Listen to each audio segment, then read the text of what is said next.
Here we are, time now for the news review, and we're grateful that you stayed with us. I have a stack of papers. I'll be getting through them shortly. But what do you make, just to kickstart the conversation this morning, what do you make of the president's calling on entities, countries friendly to Ghana to, sort of put in a good word for us with the Chinese and with the other partners that we're going to be seeking some debt relief from?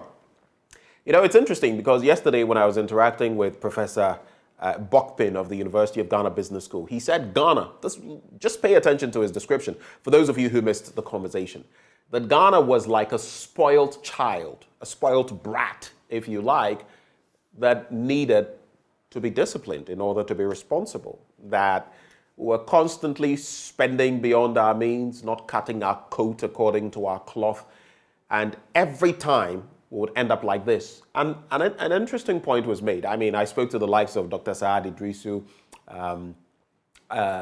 Leslie of the IES, among other institutions. And they made mention of the fact that, look, Ghana seems to follow a certain trajectory. When the IMF comes in, the Bretton Woods institutions, we're able to tailor certain things like we ought to. Once we're done with the program, we go back to wanton spending, profligate spending. And a lot of it, with nothing to show. Look at our housing projects. Look at them. Look at our road construction. A lot of them mired in a lot of stupidity. And who loses in the end? The ordinary taxpayer. These people at the helm of affairs, look at their salaries, look at their perks. They don't face the same consequences we face. When you look at all these dynamics, it gets really painful. I mean, you may have followed that piece put together by my colleague Fentuo Tahiru Fentuo on some of these entities, sporting entities that we spent about $20 million on, saying we're going to put them together in all of these regions. And now a lot of them are just gathering dust, overgrown with weeds. No one can play soccer there. And some of them even bear names of prominent people like Azuma Nelson. And this is how we salute the heroes in our country and the heroines. You see why some people say that it is not worth it to put your life on the line for Mother Ghana. But some of us will continue doing that because at some point there must be a revolution, a mindset revolution. There must be a change at some point. And if not them, if not those leading, those who have led and those who are leading now, then who? Us. It behoves us to do that, to bring to bear that renewed mindset. The Singaporeans at a point were living just as we do. And it took Lee Kuan Yew to come in and institute certain measures. And that renewed thinking passed on from that generation that had been living differently to a new generation that came to meet only that. That is how they developed in 3 decades. We really need to think about our mindset, how we approach so many things in Ghana. But the one thing I want to leave all of us with, and I was posing this question to some of my colleagues yesterday. What does Ghana stand for? What does it mean to be Ghanaian? If you have any thoughts, share with me. Because honestly, if you go to China, they have a certain mindset. We are the world's marketplace. We are the world's production factory. We stand for this, we stand for that. And yes, propaganda, just as you would find in Cuba, but which country doesn't engage in a bit of that? They have a certain mindset. You must get something going, get something done. The United States, it's a melting pot of so many cultures, so many peoples. They are the land of dreams. That's how they've couched to themselves. You can come here and fulfill your dreams. Dare to dream, like the Lupita Nyong'os and others, in Hollywood. Dare to dream. Come here. We're a place that if you have the right skills, if you're willing to work hard, will give you the opportunities. Many countries have that. What do we stand for as Ghanaians? What are our values? When you think of Ghana or the Ghanaian, what should come to mind? Nothing comes to mind. Absolutely nothing. Which is why I feel Independence Day celebrations should be scrapped, thrown into the dustbin. Let's spend that money on more important things, things that will impact ordinary Ghanaians. Health, roads, education. We have so many schools under trees, so many schools without desks. Children have to carry desks, sometimes kilometers in and out. We want to spend money on what? Independence Day celebrations. Let me not turn this into blunt thoughts. Let's get into the papers. So the Daily Graphic, right before we are joined by Kojo Poku, who will be joining me to review the papers. Daily Graphic will conclude IMF deal this month. President Akufo-Addo assures. There's also Operation Clean Your Frontage hits Tema. And then 12 cybercrime suspects nabbed. They created 973 fake online accounts of prominent persons, and they've been nabbed. Goldfields Ghana builds dormitory for Huni Valley SHS, and then minority rejects Ghana card as sole document for voter registration. All those stories there. Also, the Daily Graphic tomorrow will be profiling Commander Edina Egwafo Ebrim, the KEEA constituency. Let's get into some of those stories now, and starting with that banner headline. A special intelligence-led operation has resulted in the arrest of 12 suspected criminals or cyber criminals, including a woman from various areas, the Ghana Police Service has said. The suspects are said to be behind the setting up of fake social media accounts in the name of prominent personalities and organizations in Ghana. The police gave the names of the suspects to include Gideon Kove, alias Billions, Felicia Nanewoto, Carl Crystal, Safari Zate, Eric Aqua, alias Saint Mona, and Richard Agbaji. The rest are Isaac Dochu, alias Baraja, Samuel Gadri, Moses Ochi, alias Razak, Yona Bosso, Sterling Kwamido, and Wisdom Tonye. Now, some of the accounts fictitiously created have the profiles of members of parliament, government institutions, and corporate entities which they use to swindle unsuspecting persons. The police have so far confirmed 973 fake social media accounts linked to the criminals who are said to have defrauded their victims of various sums of money after promising them employment and scholarships. Now, police investigations also found out they also published fake promotional advertisements and sales of products, among others. And the police said intelligence they had gathered indicated that the modus operandi of the criminal syndicate included hacking into or impersonating the social media accounts of prominent persons or organizations which they used to perpetrate their illegal activities. I've also noticed a trend, especially in the papers nowadays. Instead of perpetrate, we keep writing perpetuate. The two mean totally different things. So, editor, I know the Daily Graphic has a new editor. Let's stop using perpetuate, which means to keep something for a long time, keep it going, and perpetrate, which means to commit, more like commit an act. We hear it everywhere. You let me leave it there because, anyway. So that is the story, 12 cybercrime suspects nabbed. Then there's also, we'll conclude IMF deal this month, President Akufo-Addo says. Story on pages 22 and 27. It's continued from there. Let me just get to that. And President Akufo-Addo has expressed optimism that the country will conclude an agreement with the International Monetary Fund by the close of this month in view of the cooperation being received by the Paris Club and China over debt relief. He said a delegation from China, Exim Bank, was in Accra at the weekend to meet with officials of the Ministry of Finance, adding, quote, "We shall be able to go to the board of the fund to conclude a final agreement by the end of March." According to the president, the agreement would set the stage for a strong recovery of the economy. 2 points I want to make. Mr. President, you say it will set a stage for the strong recovery of the economy. We all know the IMF deal. When we get it, we'll just stabilize our economy to a certain extent in terms of our debt obligations and a few other matters. To say that it would set the stage for a strong recovery of the economy would be a bit, what's the apt word to use? I don't want to say deceptive, but not guaranteed.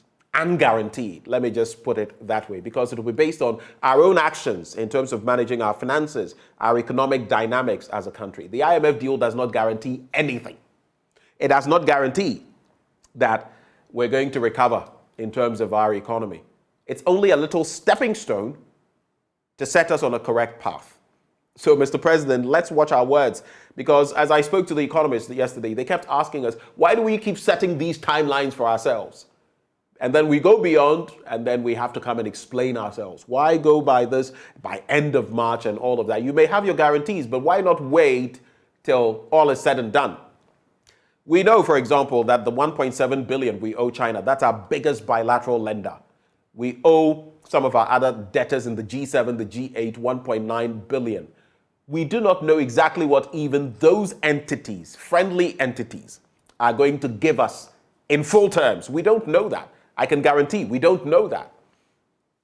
So when it comes to these, especially when our engagements with the Chinese, you still are begging other entities to beg, plead for us on behalf, on our behalf with the Chinese. And especially when I do agree, some economists have proffered that we can still go ahead with this external debt situation and get an IMF deal without China coming on board. But that would make things extremely difficult for us. So why, Mr. President? I'm just proffering. Why not stay away from the timelines and just let what will happen, happen? And then we can, come out and say, yes, now we're in good territory, we've done it, and this is the way forward. Less promise, more action. That's my counsel, whether you find it stupid or otherwise, to you, Mr. President. I wish you a good morning. Anyway, so that's it with the IMF deal. Kojo Poku, energy analyst, joins us this morning for that conversation. I don't know, Kojo, whether you caught my earlier rant, unplanned, about so many situations in our country, Ghana, about what we stand for. I don't think we have any values. I don't think we have any mindset that is uniquely Ghanaian. What do we stand for as Ghanaians? What are our values? I compared us to good morning, other Ben. countries. How are you? I am well. Are you now hearing me? I've been saying quite a lot. Yes, I can hear you. Ben, no, I heard quite a lot of the things you said. This thing about this IMF thing that you talked of, I mean, I'm 100% in agreement with you.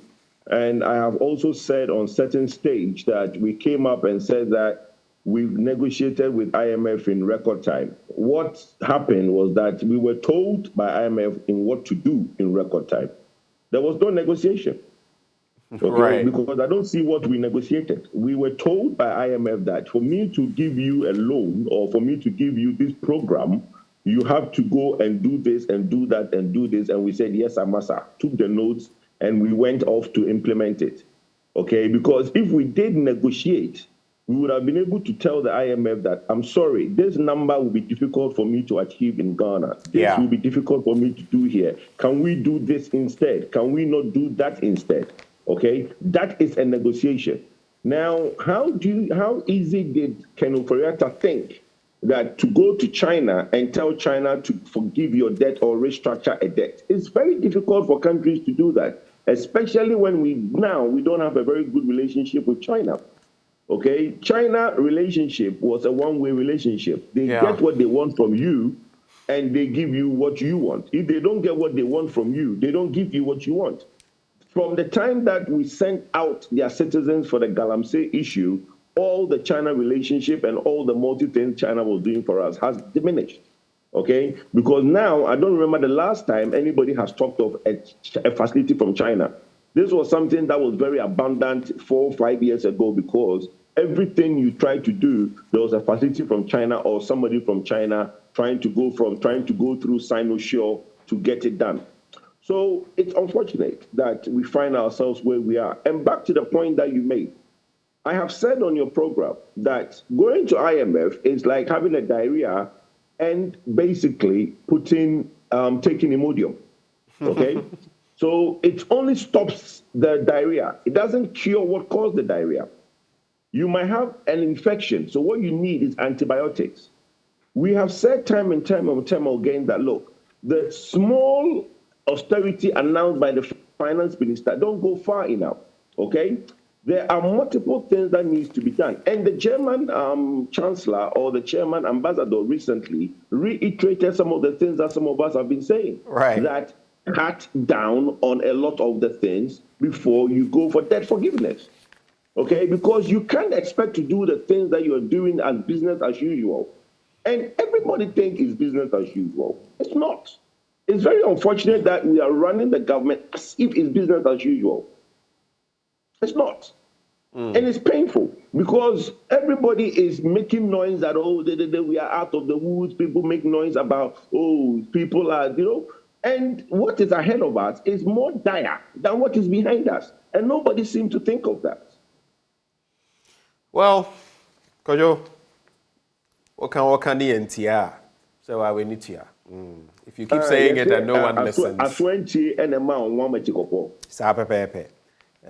You tibone no one we're speaking in Proverbs right now. Pardon us. Pay no mind to us. Anyway, that's it on the president's promise about securing an IMF deal this month. Operation Clean Your Frontage hits Tema. Let's quickly go to page 16 for that story. Let's get there. Here we are.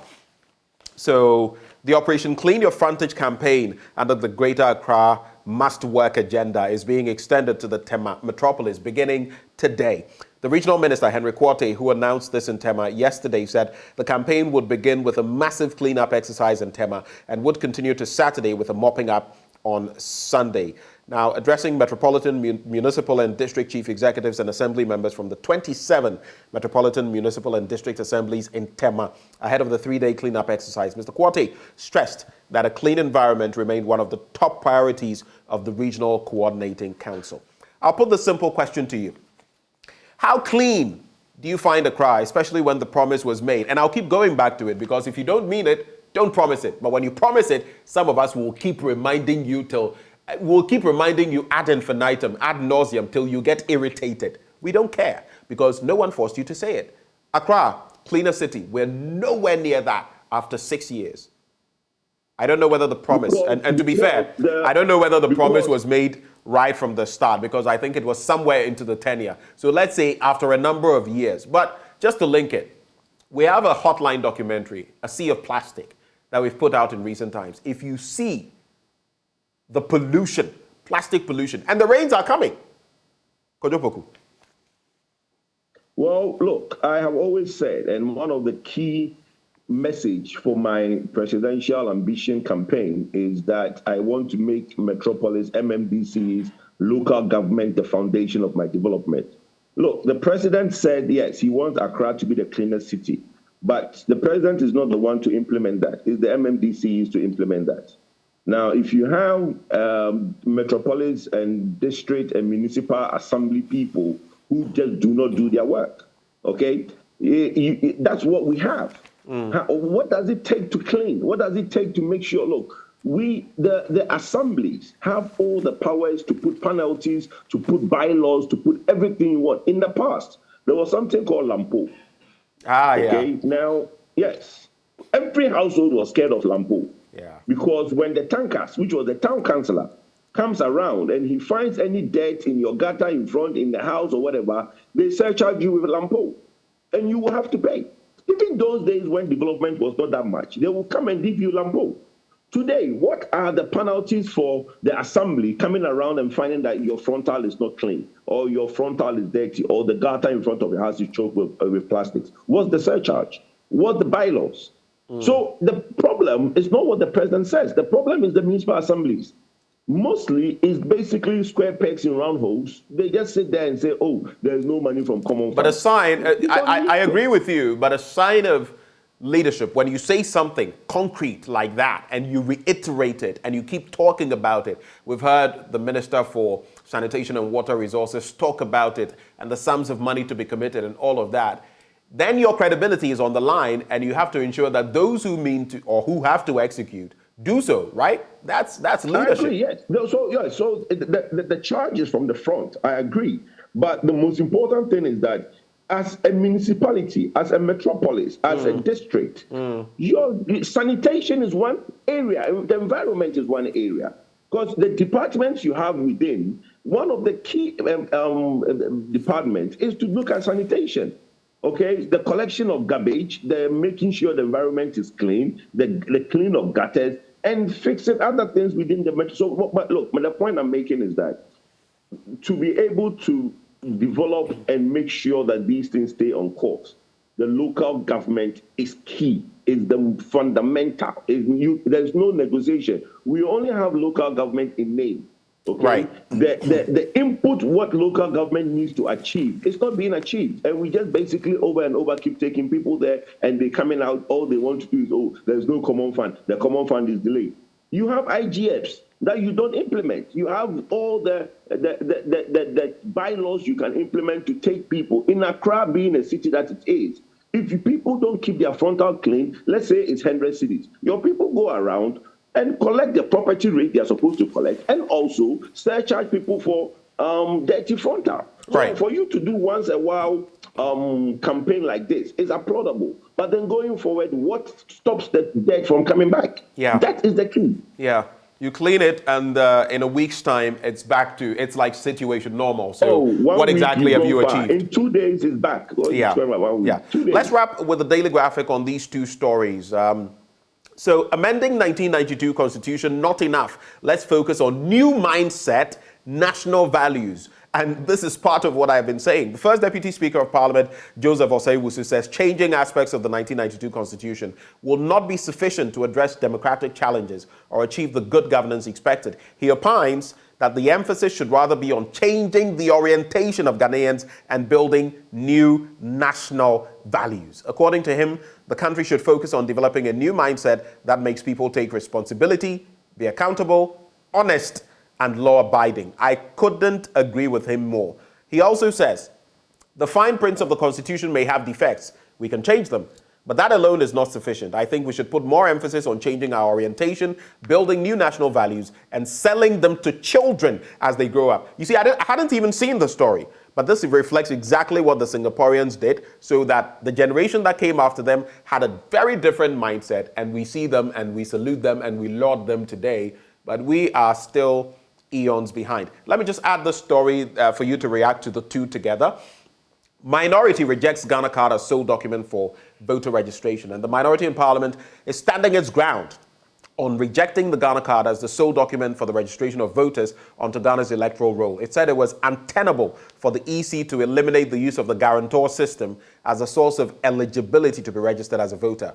At a press conference in Parliament House yesterday, Wednesday, to react to the presentation by the Electoral Commissioner, or the chairperson of the Electoral Commission, let's put it that way, Jean Mensah, on the decision by the EC to make the Ghana card the sole base document for the registration of voters, the minority leader, Dr. Kassiala Tuforsen, said the exercise would rather disenfranchise the vast majority of Ghanaians. Now, a lot of figures have been bandied out there in terms of registration, in terms of those who have not been able to register, in the millions, others whose processes have been frustrated. Then we heard that the authority itself owed $117 million. About 100 million Ghana cedis, which is a drop in the bucket, by the way, has been provided in that regard. 80 million, per what Ken Foyata said, and 20 million just about 2 days ago. What's your take on the stance of the minority and the debt owed by the NIA?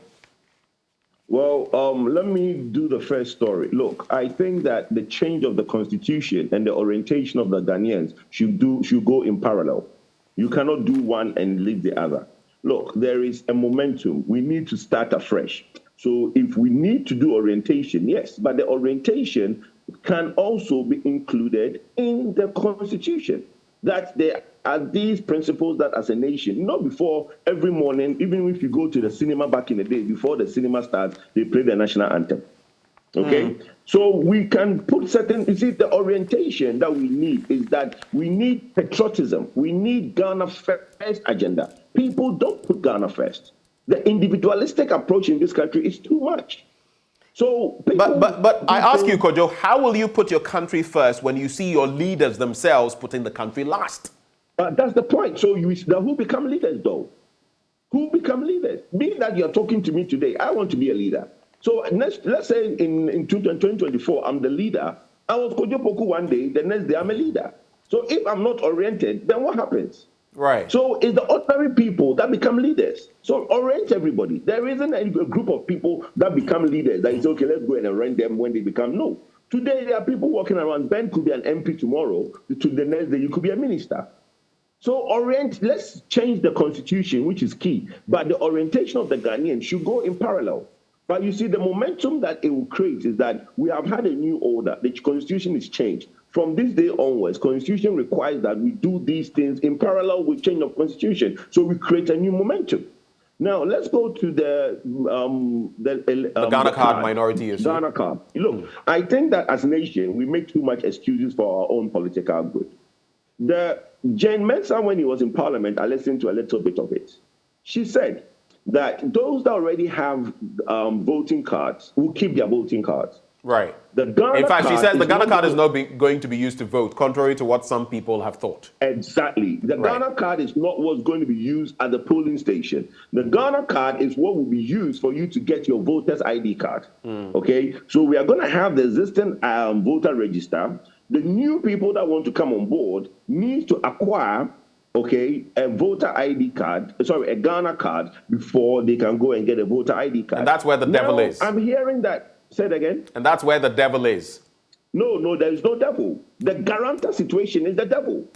The guarantor, why, in what country do somebody have to go and guarantee for somebody? We've done that in the past. Today, if somebody feels they don't have a Ghana card and they have to take a card to the district office to do that, let them do that. We keep hearing politicians say that, oh, people live far, they can't do this. People live far, don't we travel all the time? Were there not people in Sevier also traveling to Takrady as their capital? Wasn't it take the MPP to come and change that? Where now Sevier also, and then if you live in Awin or you live in Bodi, you cannot just go to Sevier also as your capital. During their tenure, were they not allowing people to travel from Bodi or Bia all the way to Takrady as capital? So what are they talking about? It took the MPP government to come and change these things. So it's not that they mean any better. If somebody today knows that they want to vote and they want a voter ID, voting is a civil commitment that everybody has to take part of. But don't sit there. Hello, Kojo. And wait till when it's voters' time. Hello? I can hear you. Go ahead. Yeah. Well, don't sit there and try to, when it's time to vote, and you now say that, oh, I need to go and get voters' ID. That's what a lot of people do. It's like when we're doing the SIM registration. The minute the time is extended, the MTN queues are empty. The day is the deadline, MTN is full. Ghanaians like to sit back because politicians will come to their aid and get buses for them to take them. Why does the politician have to go and get buses for people who is their civil duty to go and get a card? We should stop these things.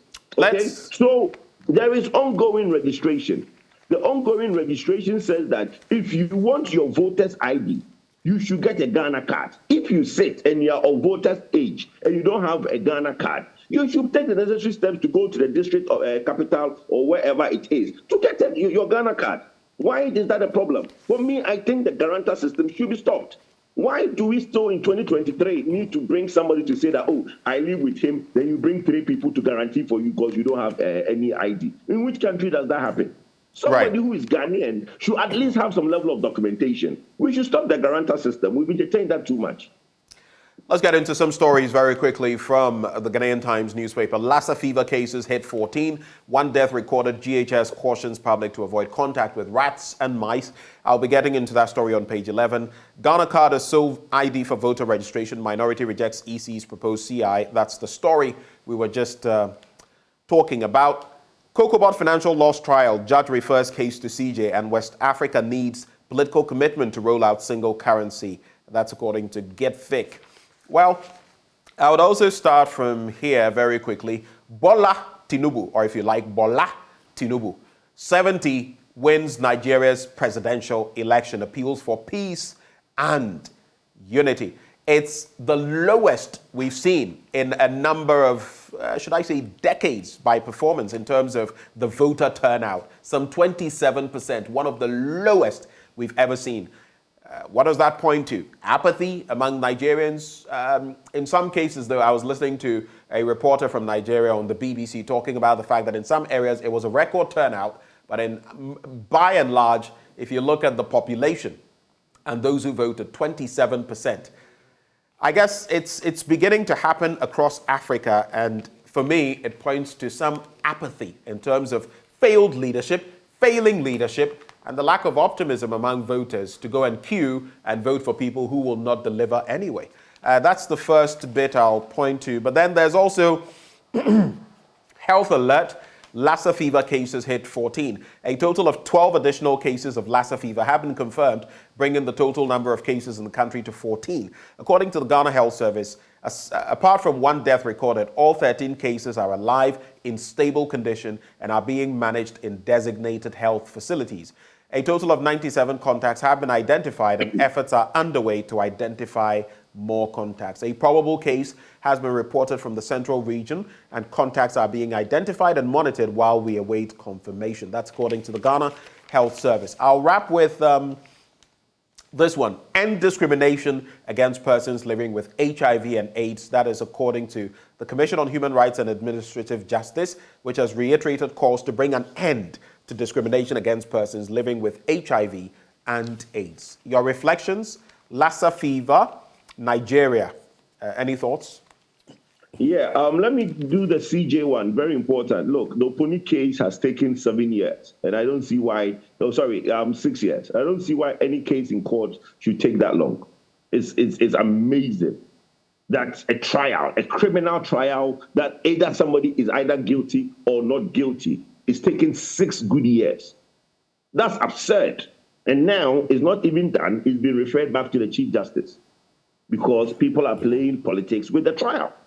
If we really want to convict somebody, it shouldn't take 6 years. Right. Now, let me go to Nigeria. I think we have the just number about... is not as good as we all thought it was going to be. Kojo, I think people talk of voter suppression. Say it again. If you can hear me, we have just about some 4 or 5 minutes, so let's squeeze in as much as possible. Over to you. Well, that's fine. Yeah. So basically, the voter suppression, I think, is what I would look for. Because if you look at Lagos, Lagos have 7 million voter population. And the turnout is about 1 point, the registered voters, 7 million, turnout, vote cast, about 1.3 million. Yeah. Which is quite sad. Because if you have 7 million registered voters in a country, in a state of about 35 million people, only 7 million registered voters, which is, I think, is even low for 7 million to be a 35 million state, right? Because the population of Lagos is more than the population of Ghana. Right. Then the people who have registered to vote is 7 million, but only 1.3 came to vote. So they should look at it. I think that Nigeria is too big to vote just in one day. It's too big. Like, it's a too big country to vote just in one day. And they finish their voting around 2 o'clock or 3 o'clock. We even finish later than them. Okay? So they really need to look at their system. If they want to create that democracy that everybody will feel involved, they need to do some serious reform by maybe voting in 2 days. India vote, I think, in a week or something like that. And that's like a billion population. It's over a billion. The mechanism, sorry? It's over a billion. Over a billion, yes. And they vote in over a week. So they should have measures in place to be able to do the voting in 2 days. So that the first day voting is done, then some segment of the place is voted the second day, because it's too big a nation to just vote in 1 day. Right. Okay. The other one is what? There's the fever. Look, Lassa fever. We just playing the Lassa fever. Look, once these things start, we don't take it serious. Everybody is we are a country that we don't even take records and samples to go to. It would take a lot for them to take these things to go and see the strain, the variant, and all these things that happen. If it was in other countries would do it and would be copying. Oh, there is this very different strains. There is this variant. There is this. We don't invest in research. Our R&D is none. Noguchi sits there and nobody gives them money until there is something that is a pandemic that we now have to write to Noguchi. Our research and development as a nation is missing. And this is something I've spoken about on my Blunt Thoughts before. R&D in this country, practically non-existent. But if you even follow the trajectory. My brother, go to KNUST and you see the beautiful thing the students are doing. Yeah. And no money for research and development. Yeah. You'll be shocked to your bone. Yeah, I know that for a fact. And in one of my Blunt Thoughts, it just brings to mind Samsung. In the, just about the 80s thereabouts, and the work they started doing in R&D and what it started yielding for them. Today, it's a household name. Back then, you wouldn't hear of Samsung. At a point, I think they were even manufacturing for, is it Sanyo and other entities, and they decided to go on their own. And it was harnessed on R&D. In fact, at a point, they were the second in the world in terms of investment in R&D. But here we are. But that's the only way. That is the only way a country develops. R&D, research and development. Daily Guide. Look, we have a beautiful university called KNUST. Nobody puts money towards them. Now, it doesn't have to be government. We have all these rich people all of a sudden buying unnecessary things in this country, cars that they can't even drive, right? Why don't they, if they mean so well, why don't they put money in R&D in these universities? They'll come after you. It's sad. Like, it tell you that at the level of wealth, look, let me see, so I can talk, because let me give you an example. My grandfather, okay, with all his money, he did a development fund for the engineering department in Tech. Right. Because he knew the value of the engineering department in Tech. He had these kiln dryers that he couldn't find circuitry in Europe anymore. Guess who was doing the circuitries for him for his kiln dryers? Tech, KNUST. Okay. So he knew the power if you enhance the development of KNUST, what you can get. It doesn't have to be government. You have money. Go and put your money in research and development in tech. We have to go, but I want to sneak in this, and I'll give you 30 seconds, Kojo. I'll give you 30 seconds to tell us how your campaign is going as you lace your boots to stand for the flag bearership of the MPP. But before that, Ben, Daily Guide, hold on. 30 minutes for my campaign. Why would you give me 30 seconds for my campaign? we are running out of time. Anyway, Daily Guide, Lands Commission fires 10 over 100 million Ghana cedi fraud.